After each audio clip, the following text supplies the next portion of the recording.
Welcome friends. This is a special practice for me, yoga for paddlers. I've been a whitewater paddler for years and I just love the feeling of being on the water, feeling the energy of the water underneath and feeling like I'm part of that energy. Being aware of the subtleties, the differences of the currents as the water maneuvers around rocks and builds strength and power, and just tapping into that energy feels so good. So when you're surfing a wave, you really need to be able to twist your upper body and be able to lift those knees up to control the boat edges. And when you're going down a hard rapid, a sense of timing and patience and feeling that energy of the water and finding the right line. Being on flat water can be so relaxing and calming, and just again feeling at one with the serenity of the water. So I invite you to join this class if you want to build shoulder strength and core strength and hamstring flexibility and mobility, and just really feel balanced and alive. So we're going to start seated, just working on opening up the spine with some gentle cat-cows. So tune into your breath here. Let the inhale lift your chest and bring you forward, and let the exhale pull you back, stretching out the back body. And just keep going forward and back with the breath. Then begin to start to circle around your hips, just letting your body be loose and easy and open. Reverse the direction of your circles. Just feeling the movement, like the movement of the water, subtle energy, circling. And then we're going to work on the shoulders. So inhale, reach your arms up. And as you exhale, start to rotate the shoulders internally and externally as you lower your arms down. So the movement comes from the shoulders. Inhale, reach up. And exhale from the shoulders, rotate, and the hands will pivot, following the action from the shoulders. And just let your arms gently float down as you internally and externally rotate the shoulders. Again, inhale, lift up with your breath. And exhale as you release the breath. Move the shoulders. Noticing the difference in both shoulders. We're never really symmetrical, so it's going to feel different on both sides. You can learn a lot from just paying attention, just like you do on whitewater. You have to pay attention to the water. Interlace your fingers behind your back, lift your chest up. So I'm going to show you this from a side view. So reach out through your hands, lift up through your chest and heart. And start to bow forward between your legs, letting your arms come away from your back. Reaching up nice and high, and then gently rocking from side to side, moving the arms and the shoulder and getting into some gentle twists. Reach your hands back again, unclasp your hands, and slowly lower onto your backs. Hug your knees into your chest. Then open your arms up to the side with the palms facing up. We're going to work the obliques, so twist over to the right about a third of the way or half the way, and then inhale back to center and twist to the left. Keep your knees pressing together. Keep the bottom knee pressing up into the top knee. So as you come back to center, if you want to make this a little more challenging, bring your heels further away from the hips. And again, we'll twist to the right, keeping the knees together, keeping the upper body twisting in the opposite direction, and then twist to the left. Knees to the left, torso to the right. Come back to center. For the hardest variation, if you want to try straightening your legs, you can twist your legs to the right, trying to keep the ribs twisting to the left. Really digging deep into that core. And then inhale back to center and twist over to the left. So with the legs extended, it puts a lot more weight that you have to hold up because it's weight away from your body. This is a really good way to build up some core strength. And the last variation, if you want to try it, is to try and tap your toes to your hands. So as you exhale, lower your legs, keep your feet reaching forward and tap. Try and keep those legs together as best you can. And just one more time from side to side, keeping the movement slow and steady. And hug your knees into your chest, gently rock your hips side to side. And we'll rock up to seated, playing with Navasana, our boat pose. So you can start with the easiest variation of your hands behind your back. We're going to shift our weight from one hip to the other, one glute to the other. So twisting over to the right glute and then twisting back to the left glute. If you want to make this more challenging, bring your arms up and you twist your arms to the opposite side that your legs are twisting. So when you twist your legs to the right, arms reach over to the left. When you twist your legs to the left, arms reach over to the right. And holding that balance, going from cheek to cheek, butt cheek, that is, from butt cheek to butt cheek. Trying to make the movement slow and controlled so that you're not falling over. And if you fall, no big deal. Just find your balance again. You can always keep your hands behind your back. And slowly lower onto your back again for some bridge poses. So place your feet close to your hips, hip distance apart, and lift up through the hips. Press into your feet, hug the knees towards each other, isometrically drag your heels towards your shoulders, and slowly lower your whole back onto the floor. Take a nice deep breath here and hug your knees into your chest. Rock up to Navasana again. So this time you can hold the back of your legs and straighten the legs and then bend one knee at a time, lowering your toes to touch the floor. So again, we're going to have a couple of variations here. You can keep holding the back of your thighs. You can stretch your hands forward. Keep lifting up through the low back. You don't want to feel any back pain here. So if you do, just stop, take a break, maybe use your hands behind your back, do an easier variation, and release onto your back again, rolling around on those hips. Then we'll rock up to seated again. And this time we'll do a gentle twist. So cross your right foot over your left thigh, reach your left arm up and twist over to the right. Now you can hook your elbow on your knee, or you could hold your knee with your hand. You can bring your elbow in front of your knee. The key thing here is to twist from inside and to keep your spine nice and tall. So don't use your arm and your leg so much to help you twist. Don't use that pressure, but just really go deep inside to find the twist. And then we'll twist open to your left. Nice open twist, and twist back to the right, closed twist, keeping the spine tall, working those deep internal obliques, working with your breath. And then exhale, twist back over to the left. And then we're going to turn around and switch legs. So just lift your knees up off the ground, walk your hands behind you, and keep walking your hands, twisting your legs until you can lower down with the right leg on the bottom and the left leg on top. Lift your left knee up, reach your right arm up, bring it across, twisting to the left, keeping your spine tall, being aware of your breath. And that core, that deep inner core, working to find the twist. Inhale through center and exhale, twist over to the right. And inhale back to center, twist back to the left. Inhale back to center. And exhale, twist to the right.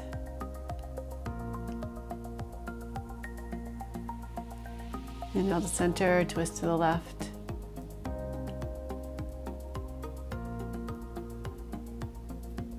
And just maybe one more time, working with your breath, letting the breath lead the way.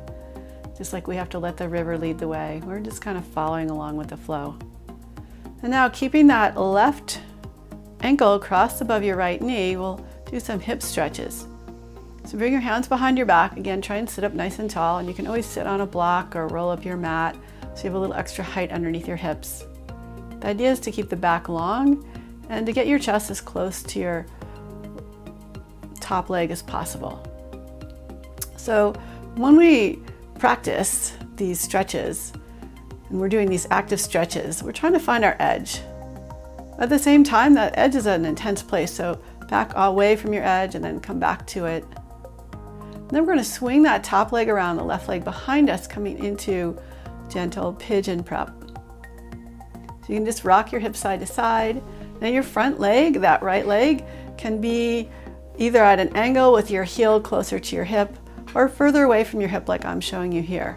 That's a little more intense, so you might not want to do that one. So pick your own variation, making sure there's no pain in your knees. And then we're going to swing that left leg forward, cross the right leg on top. Coming back to our seated hip opener.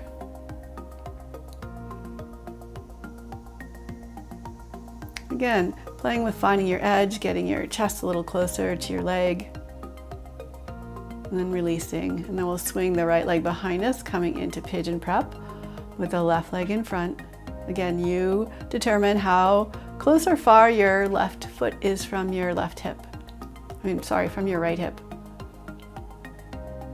And again, gently rock side to side. And swing the right leg back around. And we're going to come into Gomukhasana legs. So stack your right leg on top of your left leg. You can always straighten the bottom leg if it's too intense to keep both knees stacked, or you could simply cross your right shin in front of your left shin. Bring your left arm up. You don't want your head hanging down, you want a nice lift. You can use your right hand to position your left elbow. And maybe take your right hand behind your back, reaching up, seeing if you can find your left hand. Maybe you can, maybe you can't. You could always use a strap here, or just imagine your fingers touching. Again, you want to keep the spine nice and tall. And keep that right shoulder moving back. And release your hands. Bring your right hand to the ground and stretch your body over to the right. Inhale back to center and stretch your body to the left. And come back to center and we'll pivot around again. So we're going to walk our hands behind us, pivoting on our feet, coming back down so that now the left leg is on top. Knees are stacked, or bottom leg is straight. You're simply crossing your shins. So bring that right elbow up. Use the left hand now to guide that right shoulder. Bringing your shoulder in closer to your head and a little bit back further behind you is going to give you more of a stretch. If it doesn't bother your shoulder, reach your left hand behind your back, trying to keep that left shoulder lifted and open, even though it's going to want to drop forward and hang in. Try and keep the lift. And just come out of the pose if it's too much. Or let your hands be further apart. And place your left hand down, reach your right arm across. And then right hand down, stretch your left side over to the right. Come back to center, and we'll make our way into downward facing dog. Just getting nice long stretch through your down dog.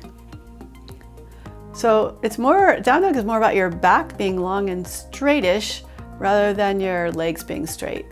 So I'm showing my legs straight, but bend your knees if you need to so you can get a longer back. And then we're going to lie down on our belly, clasp your hands behind your back, and lift up through those shoulders. Bring your arms forward now at a diagonal. Keep your forehead on the floor and attempt to lift your shoulders and your hands way up off the floor. And then gently pulse your arms up, keeping the head down, pulsing up, really working those rhomboids, working the back of the shoulders. Bring your hands back by your side and curl up into a modified cobra. And lower back down again. We'll do that same practice with the shoulders. So reaching the arms up, little pulses, keeping the head down, working from the back of the shoulder blades. Then interlace your fingers behind your back and give yourself a nice big stretch. Maybe lift your legs up, lift your chest up. Coming into a variation of locust. Bring your hands back by your chest and come back onto your hands and knees and then rest back in child's pose. Letting your whole back open, breathing into your back, feeling those back ribs move. Just like the river is always moving, the breath is always moving inside of our bodies. And start to slide your chest forward, keeping your chest down, letting your hips come up. So you get into a big upper back opener. And your chest may be further away from the floor than mine, and that's fine. but make sure there's space with your hips. Then we're going to reach our left hand across, bring the right hand behind you, or you could straighten that top leg, reaching the same arm behind you. So if the left arm is across, it's the right hip that will be up and the right hand behind your back. Find your balance here. There should not be any strain or pain in your neck. And bring your hand back down, bring your knee back down, and we'll switch. Bring the right hand over to the left. Just make sure you do opposite side. And then maybe reaching that left leg back, reaching the left arm behind your back. There's different variations here, so if you have a variation you prefer, feel free to do that. This is a nice one to open up the shoulders. Let's keep coming back to the breath over and over again. Like we keep coming back to the rhythm of the water and the river over and over again when we're paddling or even just sitting by the river. Let's stretch back into downward facing dog. Keeping the belly drawn in, ribs drawing in. Inhale, reach your right leg up, and exhale, step it all the way forward between your hands. Pivot on your feet so you're in a wide-legged forward fold. Just shake out your head, come onto your fingertips, keeping the shoulders lifted and letting your head dangle so that you can feel space between your shoulders and your ears.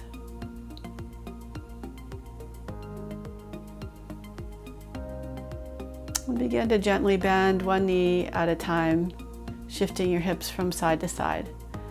Feeling a nice stretch on the inner thighs, the adductors, which is so important when we're boating. Be able to have open hamstrings, open adductors. And interlace your fingers behind your back again and let your hands stretch forward away from your back. And then twist from side to side, reaching your arms to the right and then reaching them back over to the left. And back to center. Notice how your shoulders feel here, and then release your hands. And again, a little side stretch from side to side.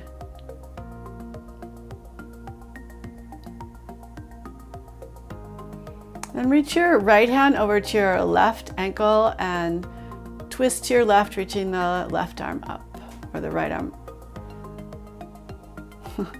Anyway, you know what I mean. So then twist to the other side. So bring your left hand to your right ankle, reach the right arm up. Come back to center and back to downward facing dog.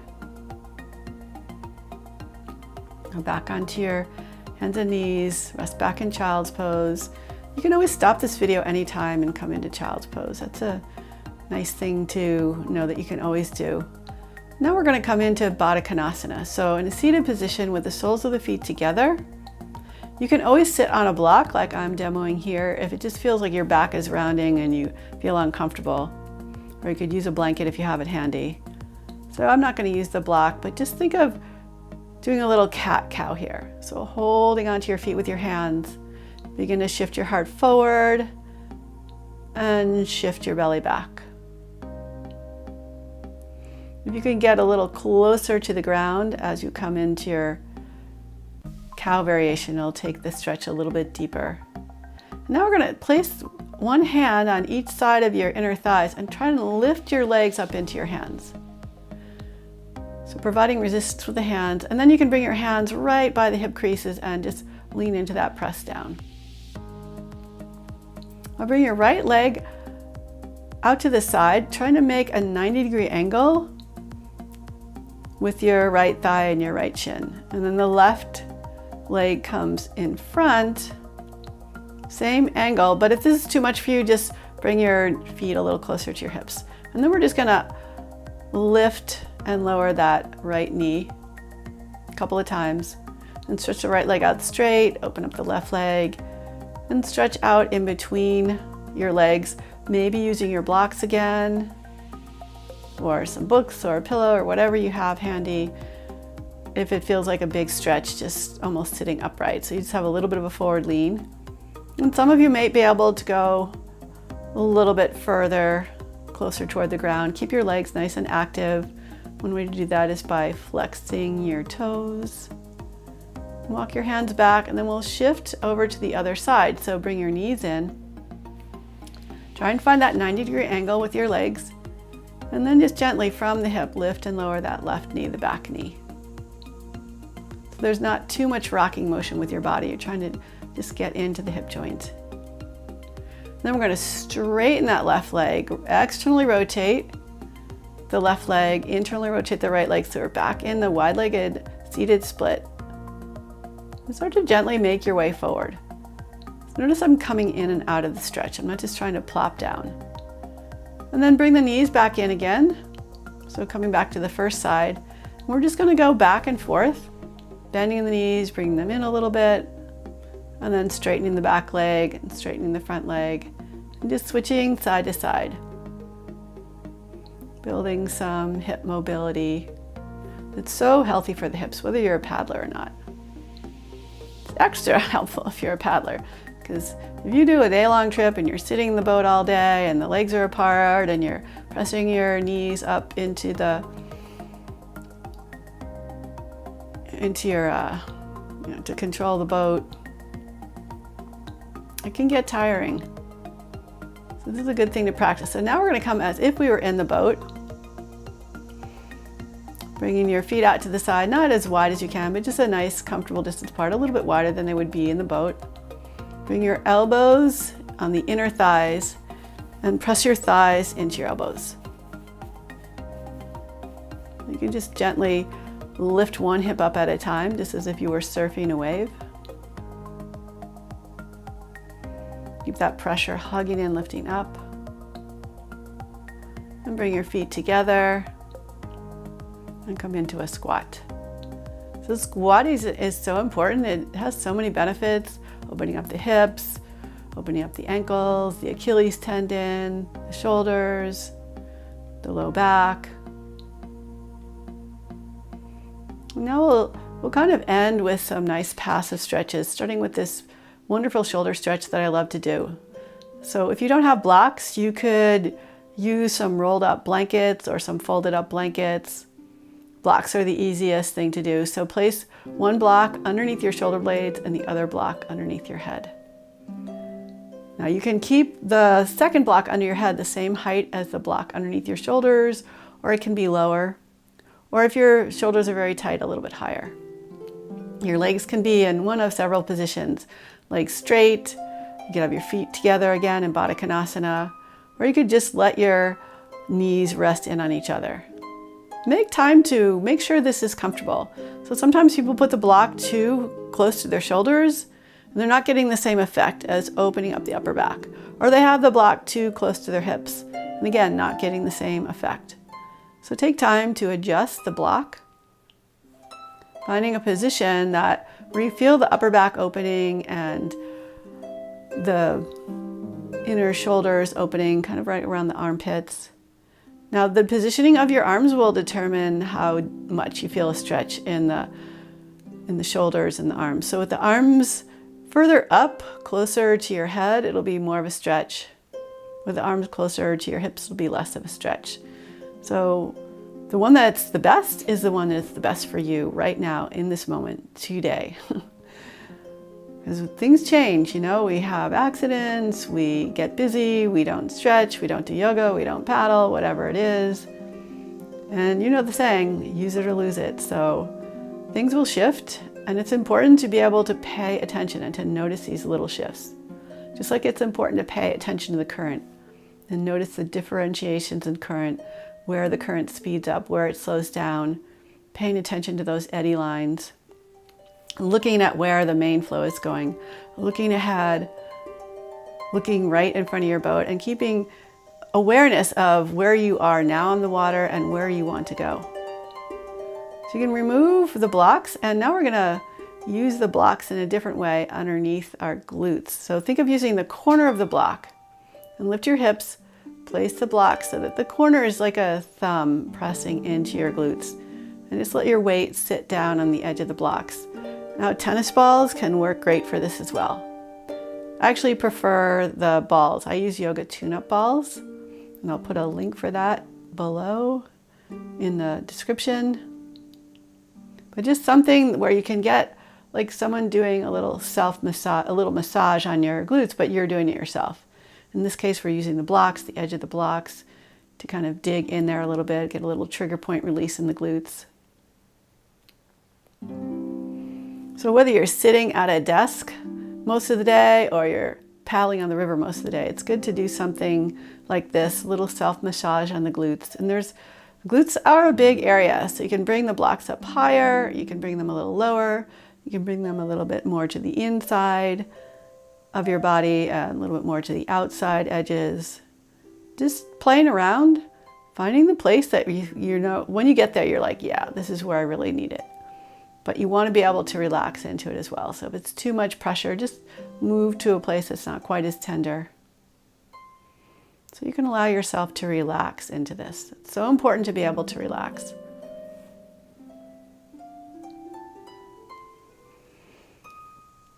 And what feels so good is when we take the blocks away. So after doing that big upper back opener with the blocks underneath our shoulders and then a little bit of self-massage on the glutes, you can lift your hips, move the blocks out of the way, lower onto your back, stretch your legs out, open your arms out to the side with the palms facing up. And just let your whole back relax. And just like water spreads out and has this like feeling, this expansive quality to it. See if you can feel that now in your back. And just let everything go. Thank you so much for watching this video. And I hope you have a wonderful day. Please subscribe to my channel, tell your friends, post a comment. Love to hear from you. Lots of love to each and every one of you.